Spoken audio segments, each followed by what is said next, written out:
Bandeko balinga mena kolo na Yesu Masia mbote na bino tolingi bino mingi pe toza baumbu na bino. Un prophète, il n'est pas un ministre, il n'est pas un président, mais il est au service des chrétiens. Yango na zwaki maele pe molimo santo ayibisinga ite il faut boulanda ba prédication, c'est tout ba prédication la sorcellerie, ya ba coutume, ya ba lien, ya ba famille, ya kabwani, ba prédication, ya enlèvement église, ba prédication, ya ba bête, ozo le kata na mokili. Alors nzambe simba kingai, magana ba moyen té, na zelo côté, nzambe kotika moyen na été. Alors asimba kingai désormais na rubanda ba prédication vendredi na www.bomokoyamboka.com. Alors soki oluka ngai wana ekozala malamu mingi okozwa de la part du Seigneur, okozwa eloko ekokangola yo, okozwa eloko ekobikisa, okozwa eloko oyo za na déception ekolongwa.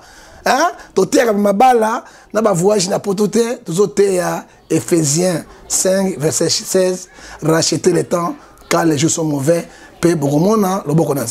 Alors désormais lukanga wana soki pe omoni likamona yo so simbate soko moni problème songolo zo forcer likambo zo simba loba il y a un menoir benganga contacter nga na za mombu na bino na WhatsApp imo pe Viber okozanga na 00243 89 610 49 41 okozanga pe lisusu na 0043 81 807 26 78 okozwanga okozwanga pe na 00 243 99 99 42 937 okozwanga okopesanga bankamona yo et puis na kobonde na nzambe na kopesa yo oyo nzambe akoloba pona yo po ete obika. Pourquoi nzambe alobi na Matthieu 11 verset 28 alobi boyeboya na mikumba na bino epai na ngai nzambe et ngana komema yango katina yango.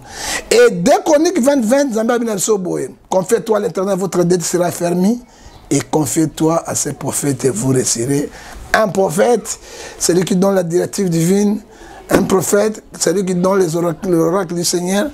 Un prophète, c'est lui qui voit les choses qui reviennent pour faire du mal à quelqu'un et dénoncer ça pour que les gens doivent avoir la délivrance et les gens doivent marcher avec la crainte, l'obéissance et la fidélité à Dieu. Que mon Dieu vous bénisse. C'est le prophète John Gefa, Aaron, Alliance, la mort de Jésus. Que mon Dieu vous bénisse.